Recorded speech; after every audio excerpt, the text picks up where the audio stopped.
नमस्कार, स्वागत है आपका स्वयं के इस कोर्स पर्यावरण प्रदूषण और सतत प्रबंधन में। मैं doctor Richa Sahu, assistant professor university teaching department, Chhattisgarh Swami Vivekanand technical university से। आज के व्याख्यान में हम पढ़ने वाले हैं जैव विविधता के संरक्षण के बारे में। इसके पिछले व्याख्यान में हमने जाना था कि जैव विविधता क्या होती है और उसके घटक क्या होते हैं। तो आइए चलिए हम बात करते हैं आज जैव विविधता संरक्षण के बारे में। इस व्याख्यान में हम पढ़ेंगे जैव विविधता के परिचय के बारे में, उनके महत्व के बारे में, थोड़ा सा हम पढ़ेंगे प्रकार के बारे में, क्योंकि हम ये चीज़ों को पिछले व्याख्यान में पढ़ चुके हैं, लेकिन क्योंकि हम संरक्षण के बारे में बात करेंगे थोड़ा सा मैं आपको बताऊंगी। भारत की जैव विविधता के बारे में हम पढ़ेंगे, जैव विविधता के महत्व के बारे में काफ़ी पढ़ेंगे, उपयोग होगा। इसमें हम पढ़ेंगे जैव विविधता के खतरों को लेके एंड फिर हम बात करेंगे जैव विविधता के संरक्षण और उनकी रणनीतियों के बारे में। पारिस्थितिकी तंत्र के स्वास्थ्य और स्थिरता को बनाए रखने, मानव जीवन को सहारा देने और प्राकृतिक दुनिया को संरक्षित करने के लिए जैव विविधता का संरक्षण बहुत ज़रूरी है। यहाँ जैव विविधता संरक्षण की विस्तृत जानकारी हम देंगे इस व्याख्यान में, जिसमें इसके महत्व, रणनीतियाँ और तरीके शामिल हैं। आइए बात करते हैं जैव विविधता होती क्या है। जैव विविधता का इस्तेमाल वॉल्टर जी रोसेन ने 1985 में किया था। इसे किसी दिए गए क्षेत्र निवास में सभी जीवित जीवों की प्रजातियों की विविधता और परिवर्तनशीलता में समृद्धि के रूप में परिभाषित किया गया है।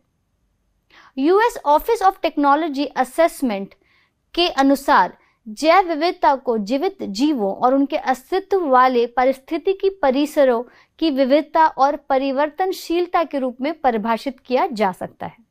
दूसरे शब्दों में जैव विविधता विभिन्न प्रकार के पारिस्थितिकी तंत्र, जीवों की विभिन्न प्रजातियों का होना है, जिसमें विभिन्न जलवायु वातावरण के साथ साथ उनकी अंतर क्रियाओं और परिक्रियाओं के लिए अनुकूलित और उनके विभिन्न प्रकार और जीन होते हैं।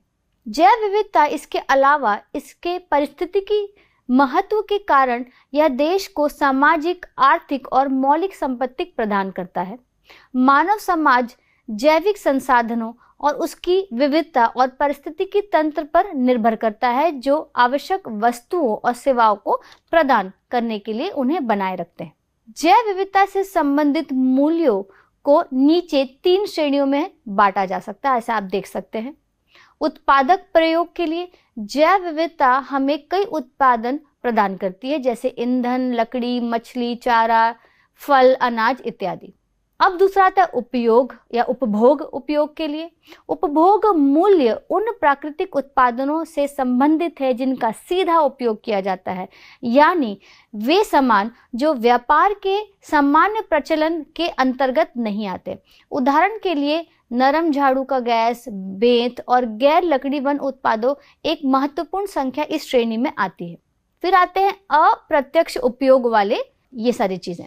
जैव विविधता का अप्रत्यक्ष उपयोग बहुत महत्वपूर्ण है, क्योंकि यह मूल्य मुख्य रूप से पारिस्थितिकी तंत्र के कार्यों से संबंधित है और राष्ट्रीय लेखा प्रणालियों से संबंधित है।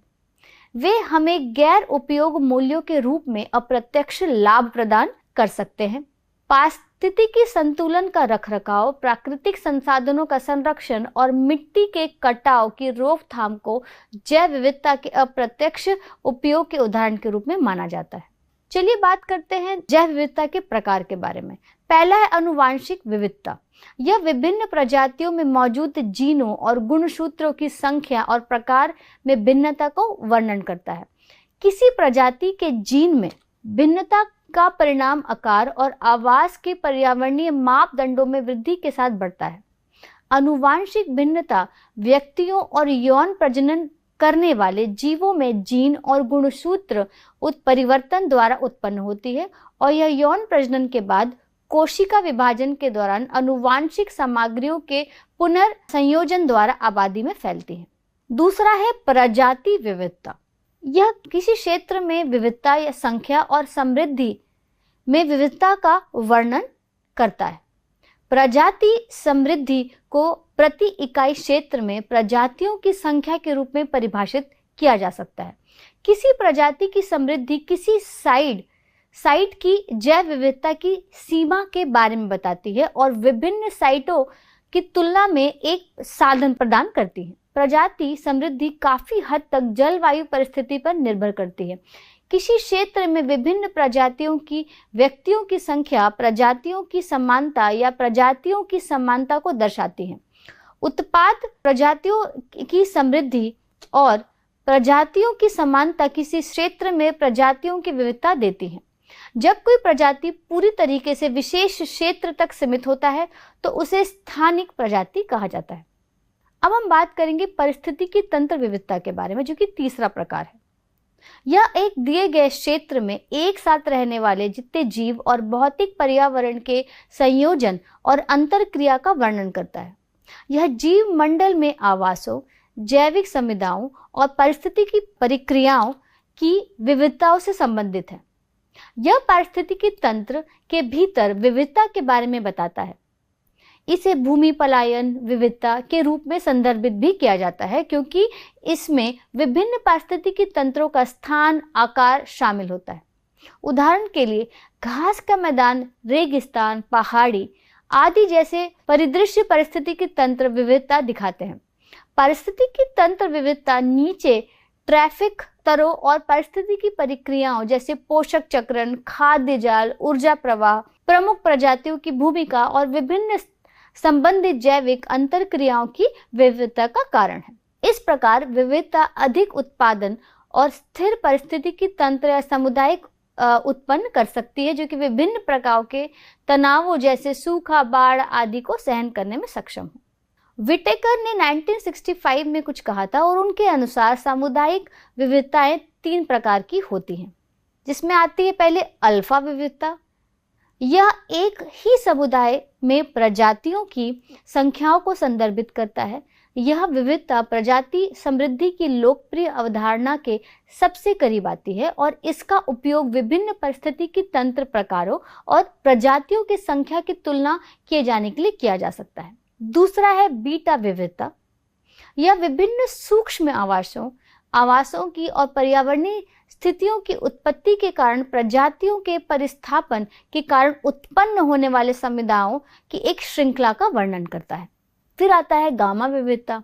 यह समग्र विविधता को संदर्भित करता है और बड़े क्षेत्र पर लागू होता है, जिसमें अल्फा बीटा विविधता दोनों को माप किया जाता है इसमें।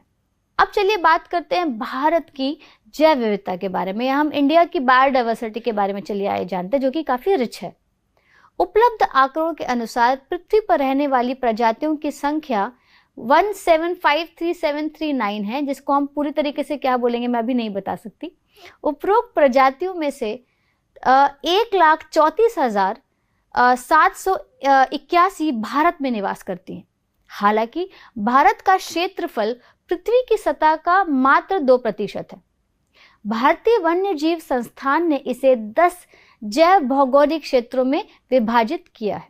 जैव भौगोलिक क्षेत्र हैं ट्रांस हिमालय, गंगा का मैदान, रेगिस्तान, अर्धशुष्क क्षेत्र, पश्चिमी घाटी जिसको हम वेस्टर्न घाट बोलते हैं, डेक्कन प्लेटू, उत्तर पूर्वी क्षेत्र, तटीय भूमि, हिमालय, द्वीप।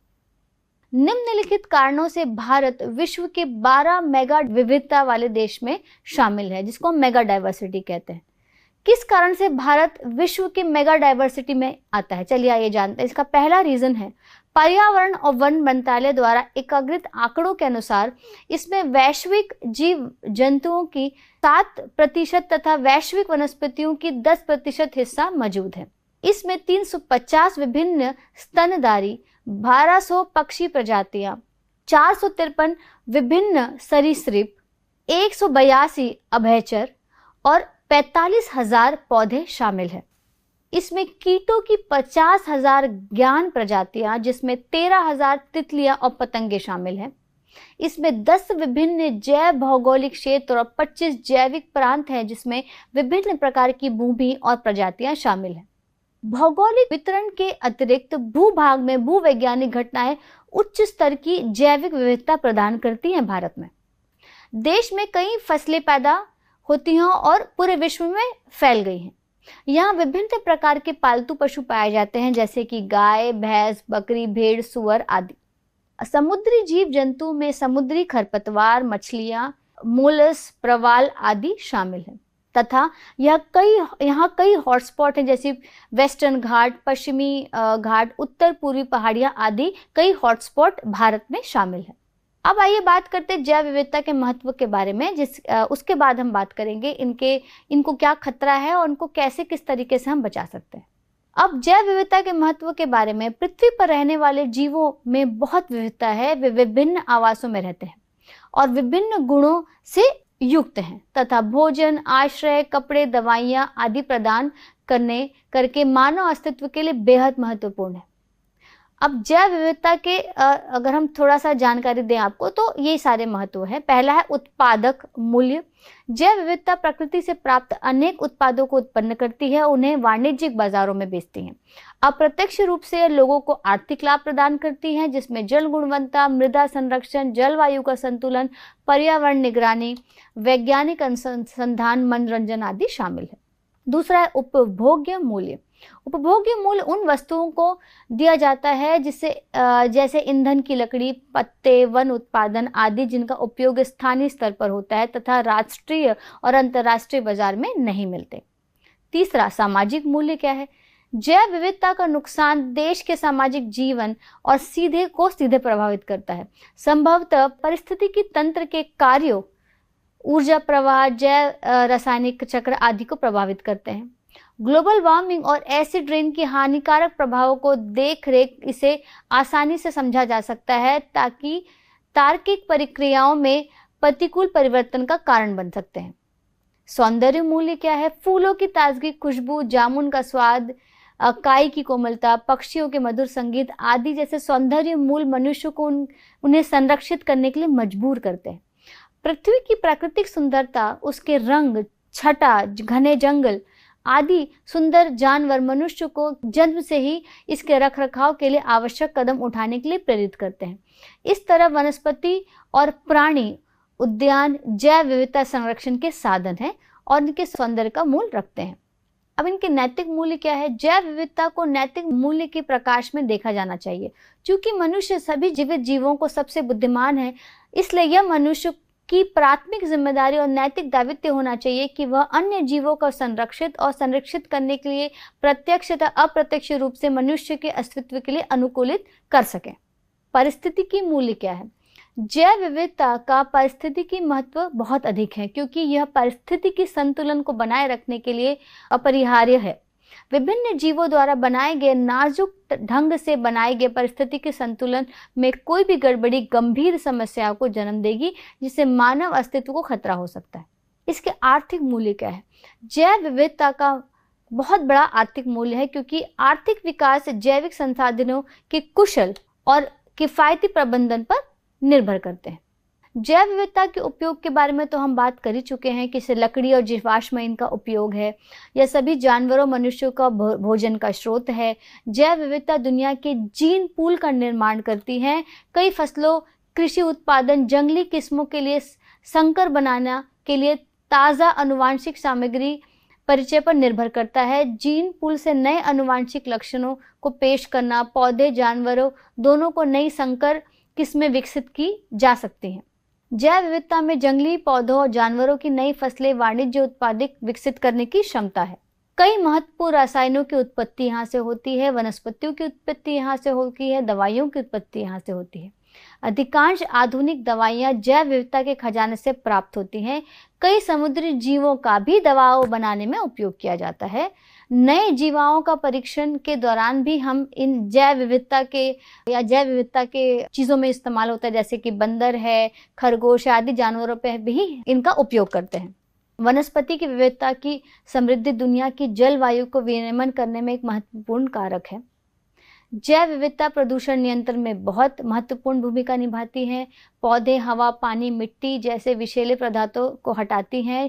चूंकि विभिन्न प्रजातियों में विषैले पदार्थों को हटाने के लिए अलग अलग क्षमताएं होती है, इसलिए प्रजातियों की विविधता प्रदूषण नियंत्रण को एक बेहतर रेंज प्रोवाइड कर सकती है। अब इन जैव विविधता के लिए खतरे क्या हैं? पहला है निवास का विनाश, जिसको हम हैबिटेट रिमूवल या हैबिटेट का डिस्ट्रक्शन कहते हैं, जिसमें पहला आता है वनों की कटाई। कृषि, लकड़ी काटने और शहरीकरण करने के लिए वनों की कटाई की जाती है, पहला खतरा है।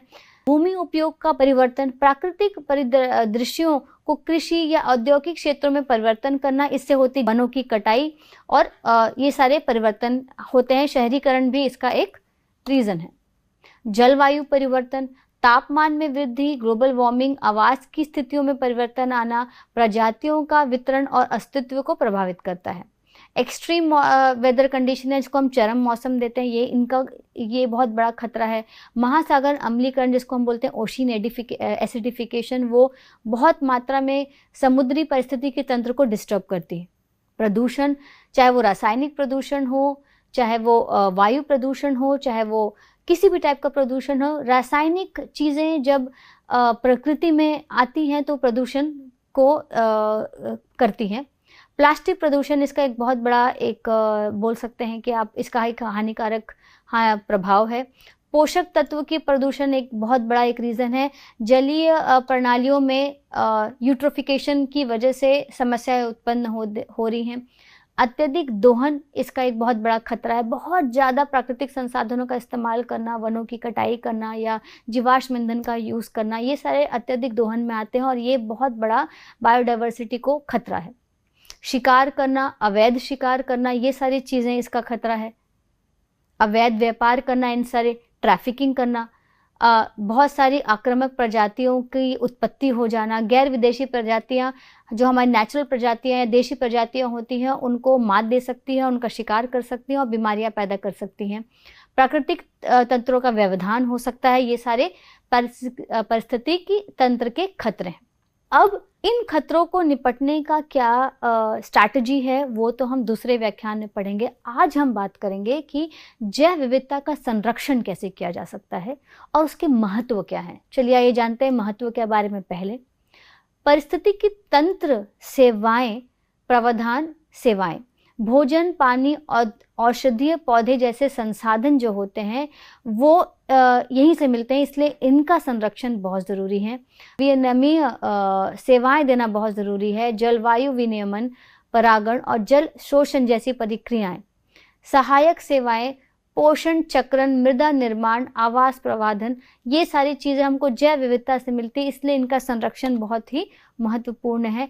सांस्कृतिक सेवाएं देता है हमारा जो बायोडाइवर्सिटी और जैव विविधता है देता है, इसलिए उनका संरक्षण बहुत इंपॉर्टेंट है। परिस्थितिकी संतुलन बना के रखना, इकोसिस्टम में संतुलन बना के रखना बहुत इंपॉर्टेंट है, इसलिए इनका संरक्षण ज़रूरी है। आर्थिक मूल्यों की वजह से इनका संरक्षण बहुत ज़रूरी है। वैज्ञानिक और शैक्षिक मूल्यों की वजह से इनका संरक्षण ज़रूरी है। अब वैज्ञानिक अनुसंधान और शिक्षा के अवसर प्रदान करता है बायोडाइवर्सिटी। जीवन प्रक्रियाओं और विकासवादी इतिहास की समझ को बढ़ाता है। नैतिक और सौंदर्यात्मक मूल्य भी है इसका। इसमें प्राकृतिक दुनिया की रक्षा और भावी पीढ़ियों के लिए प्रजातियों को संरक्षित करने के लिए ये हमारी नैतिक जिम्मेदारी है कि इनको हम संरक्षित करें। अब जैव विविधता के संरक्षण के लिए बहुत सारी रणनीतियां हैं, बहुत सारे तरीके हैं। चलिए ये जानते हैं इनके बारे में। मनुष्य प्रत्यक्ष या अप्रत्यक्ष रूप से काफी हद तक जीविका के लिए जैव विविधता पर निर्भर रहता है। हालांकि बढ़ती जनसंख्या के दबाव और विकास गतिविधियों के कारण प्राकृतिक संसाधनों में बड़े पैमाने पर कमी आई है। न केवल जैविक संपदा और प्रबंधन और संरक्षण करने की तत्काल आवश्यकता है, बल्कि बिगड़े हुए पारिस्थितिकी तंत्र को भी बहाल करने की आवश्यकता है। खाद्य सुरक्षा, औषधीय लाभ और प्रकृति में पारिस्थितिकी संतुलन के लिए जैव विविधता और वनवांशिक संसाधनों का संरक्षण बहुत आवश्यक है।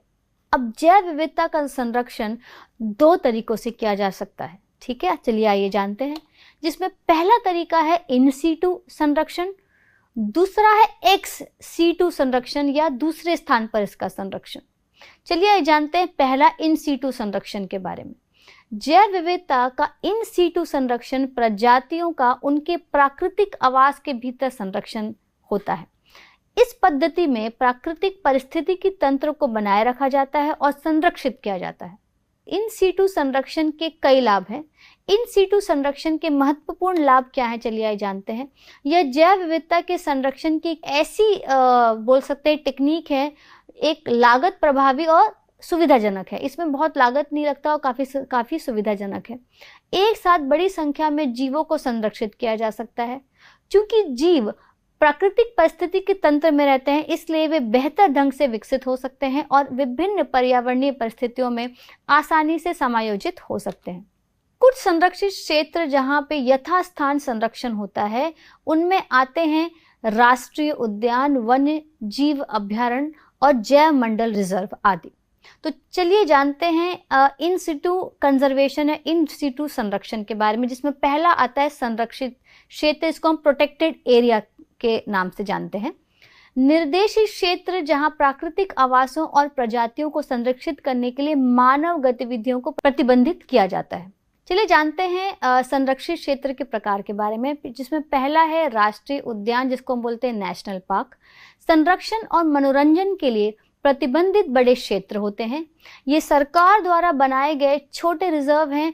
इनकी सीमाएं अच्छी तरह से सीमांकित होती हैं और चराई, वानिकी, आवास और खेती जैसी मानवीय गतिविधियां यहाँ पे बाधित होती हैं। उदाहरण के लिए कान्हा राष्ट्रीय उद्यान, बांदीपुर राष्ट्रीय उद्यान इसमें से एक है। प्रकृति आरक्षित दूसरा है। श्रेष्ठ विशिष्ट प्रजातियां या पारिस्थितिकी तंत्रों के संरक्षण के लिए ये सख्त संरक्षण वाले क्षेत्र होते हैं। तीसरा है वन्यजीवी अभयारण्य। ये वह क्षेत्र है जहां केवल जंगली जानवर पाए जाते हैं। यहाँ लकड़ी की कटाई, खेती, लकड़ियों और अन्य वन्य उत्पादों का संग्रह जैसी मानवीय गतिविधियां तब तक अनुमत है जब तक वे संरक्षण परियोजना में बाधा ना डालें। साथ ही पर्यटन, मनोरंजक के लिए भी स्थानों पर लोग जाते हैं। फिर आता है बायोस्फीयर रिजर्व। बायोस्फीयर रिजर्व बहुउद्देशीय संरक्षित क्षेत्र हैं जहां वन्य जीव निवासियों की पारंपरिक जीवन शैली और पालतू पौधे और जानवरों की सुरक्षा की जाती है। यहाँ पर्यटन और शोध गतिविधियां इनकी अनुमति है, जिसमें आता है पहले समुद्री संरक्षित क्षेत्र, महासागरों में निर्दिष्ट क्षेत्र जहां मानवीय गतिविधियों को विनियमन किया जाता है। इसके फायदे क्या हैं? महत्वपूर्ण आवासों और प्रजातियों का संरक्षण होता है। यह लुप्त प्राय प्रजातियों को शरण प्रदान करता है और प्राकृतिक प्रक्रियाओं को होने देता है। अब आते हैं वहाँ स्थानीय संरक्षण। जैव विविधता को वहाँ स्थानीय संरक्षण में कृत्रिम पारिस्थितिकी तंत्र जैसे चिड़ियाघर, नर्सरी, वनस्पति उद्यान, जीन बैंक आदि लुप्तप्राय प्रजातियों का प्रजनन और रखरखाव शामिल है। जीवों के बीच भोजन, पानी और स्थान के लिए प्रतिस्पर्धा कम होती है। अब हम बात करेंगे इनके लाभ के बारे में, फिर हम बात करेंगे इन प्रकार के बारे में। अब जो एक्स-सिटू कंजर्वेशन है, उनके लाभ क्या हैं? पशुओं को अधिक समय और प्रजनन गतिविधि प्रदान करता है।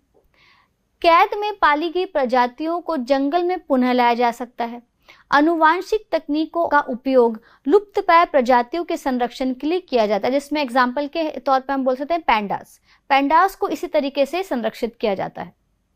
इसमें आते हैं बोटैनिकल गार्डन्स। शुरू में वनस्पति उद्यानों का निर्माण सौंदर्य कारणों से किया जाता था, जहां आनंद के लिए विभिन्न पौधे उगाए जाते थे। हालांकि समय के साथ वनस्पति उद्यान कई स्थानीय और विदेशी पौधों के प्रकार के लिए वैज्ञानिक अनुसंधान का केंद्र बन गए हैं।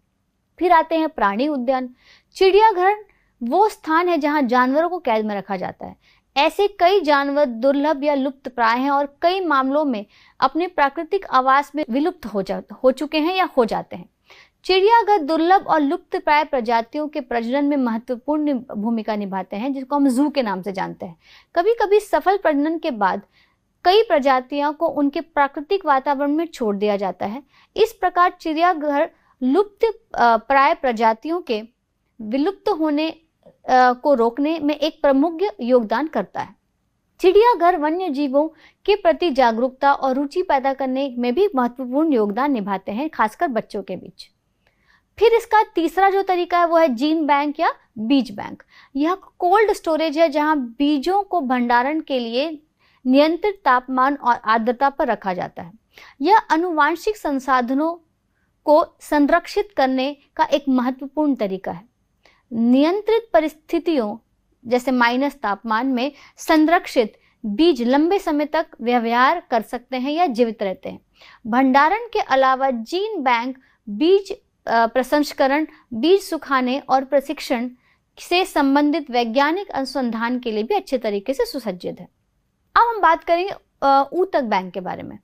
कई ऐसे वनस्पति प्रजातियां हैं जो बीजों से नहीं बल्कि वानस्पतिक तरीके से फैलती हैं। उदाहरण के लिए आलू, गन्ना, लहसुन आदि। उत्तक बैंक ऐसे वनस्पतिक रूप से फैली हुई सामग्रियों को संरक्षित कहते हैं। उत्तक संवर्धन और जैव प्रौद्योगिकी से संबंधित अनुसंधान करने के लिए अन्य पौधों के हिस्से को भी उत्तक बैंकों में संरक्षित किया जा सकता है। यह फसलों और सब्जियों की उच्च उपज और रोग प्रतिरोधक किस्मों के उत्पादन का आधार बनता है। फिर इसमें आता है क्रायो प्रिजर्वेशन। यह जैविक भागों के संरक्षण के लिए प्रौद्योगिकी का नवीनतम अनुप्रयोग है। यह जीव या उनके भागों को तरल नाइट्रोजन, जिसको हम लिक्विड नाइट्रोजन कहते हैं, में संग्रहित किया जाता है।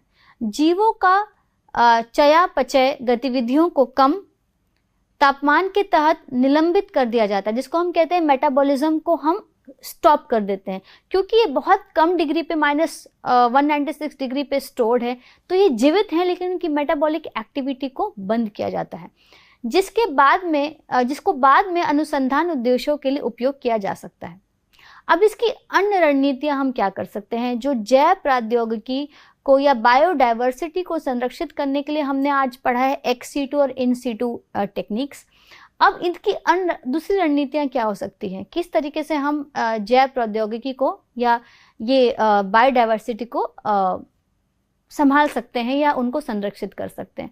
जिसमें दूसरे रणनीतियों में आएगा टिकाऊ प्रथाएं। स्थायी कृषि ऐसी प्रथाएं जो मृदा स्वास्थ्य को बनाए रखती हैं, रसायनों का उपयोग को कम करती हैं और जैव विविधता को समर्थन देती हैं, जैसे फसल चक्र, जिसको हम साइकिल में इरिगेशन कहते हैं, या जैविक खेती, जिसको हम ऑर्गेनिक एग्रीकल्चर कहते हैं। फिर आती है टिकाऊ वानिकी। पेड़ों की कटाई इस तरह से करना जिससे वन पारिस्थितिकी तंत्र बना रहे और पुनर्वृद्धि को बढ़ावा मिले। फिर है टिकाऊ मत्स्य पालन। अति मत्स्य पालन को रोकने और समुद्री पारिस्थितिकी तंत्र के सुरक्षा के लिए मछली भंडार का प्रबंधन करना। फिर आता है जीर्णोद्धार परियोजनाएं।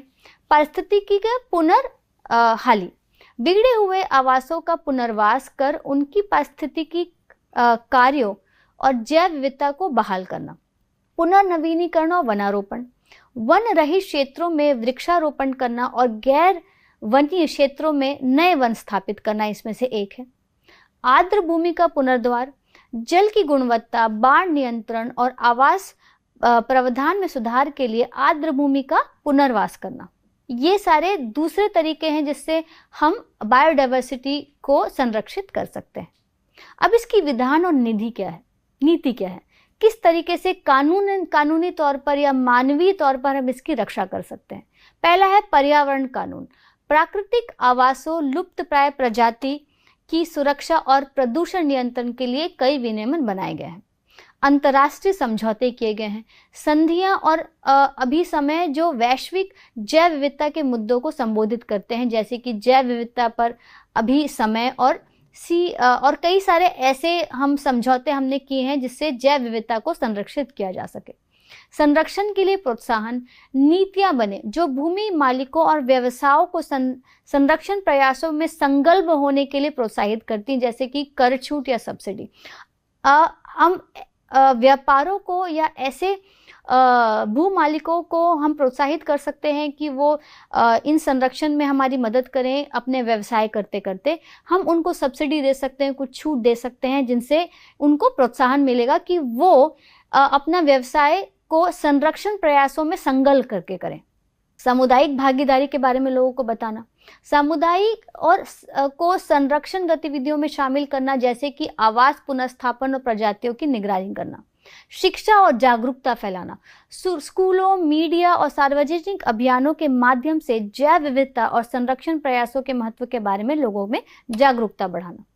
अनुसंधान और निगरानी, जैव विविधता का आकलन करना, उन पर अनुसंधान करना, संरक्षण नीतियों को सूचित करने के लिए प्रजातियों, पारिस्थितिकी तंत्र और पारिस्थितिकी प्रक्रियाओं का अध्ययन करना। डेटा संग्रहण करना, जैव विविधता की निगरानी के लिए उपग्रह इमेजनरी, जीपीएस ट्रैकिंग और नागरिक विज्ञान जैसी प्रौद्योगिकी का उपयोग करना, ताकि हम इनका डेटा ट्रैक कर सकें, इनके डेटा को हम सेव कर सकें, ताकि वो चीज़ें हम आगे चल के अनुसंधान में भी यूज़ कर सकते हैं, उनके संग्रहण में भी यूज़ कर सकते हैं। जलवायु परिवर्तन का शमन करना, उत्सर्जन की कमी लाना, ग्रीन हाउस गैसेस को रिलीज को कम करना, नवीनी ऊर्जा का उपयोग करना, ये सारी टेक्निक्स और ये सारे स्ट्रैटेजीज हैं जिनको हम किया जा सकता है। अब जैव विविधता संरक्षण में वर्तमान में क्या रुझान है, जिसमें पहला है जलवायु कार्यवाही के साथ एकीकरण। जलवायु परिवर्तन शमन और अनुकूलन रणनीतियों के साथ संरक्षण प्रयासों का संयोजित करना, कार्बन को एकीकृत करने और जलवायु में विनियमन करने, पारिस्थितिकी तंत्र की भूमिका को पहचानना, तकनीकी नवाचार, जैसे मैं बार बार बोल रही हूँ कि टेक्निकली या टेक्नोलॉजी वाइज हम अपने आप को अपडेट करें कि कैसे जैव विविधता की निगरानी और प्रबंधन के लिए ड्रोन, रिमोट सेंसिंग या AI का उपयोग करके हम इनको संरक्षित कर सकें या एटलीस्ट उसको उपयोग में ला सकें। वैश्विक पहल करना, ये बायोडाइवर्सिटी को सेव करना ये कोई लोकल काम नहीं होता है, वैश्विक स्तर पर करना पड़ता है। हमको ऐसी नीतियां बनानी पड़ेगी, ऐसे समझौते करने पड़ेंगे वैश्विक तौर पर कि बायोडाइवर्सिटी का ओवरऑल संरक्षण हो सके। कॉरपोरेट जिम्मेदारी समझने की ज़रूरत है। जो बड़े बड़े कॉरपोरेट से बड़ी बड़ी कंपनियां हैं उनको समझने की ज़रूरत है कि कैसे वो बायोडाइवर्सिटी कंजर्वेशन में भागीदारी बन सकते हैं। सार्वजनिक सहभागिता में वृद्धि हम कर सकते हैं, लोगों को बता सकते हैं कि किस तरीके से बायोडाइवर्सिटी का कंजर्वेशन किया जा सकता है। तो आज के व्याख्यान में हमने पढ़ा है कि बायोडाइवर्सिटी या जैव विविधता होती क्या है, जैव विविधता का महत्व क्या है, उनके प्रकार क्या है। ये तो हमने इंट्रोडक्शन के पार्ट में पढ़ा था। फिर हमने इनके संरक्षण की क्यों ज़रूरत है, इनके थ्रेट क्या क्या हैं, इनको किन किन चीज़ों से खतरा है, इसके बारे में हमने आज पढ़ा है। इनके संरक्षण की कौन कौन से तरीके हैं, इन सीटू, एक्स सीटू, ये सब हमने पढ़ा है। कौन कौन से तरीके से इनको संरक्षित किया जा सकता है, अभी इसका रुझान क्या है, कैसे हम नई टेक्निक्स को इस्तेमाल करके इनको और बेहतर तरीके से इनका संरक्षण हम कर सकते हैं। तो आगे आने वाले व्याख्यान में हम पढ़ेंगे जैव विविधता के बारे में और डिटेल में। Thank you.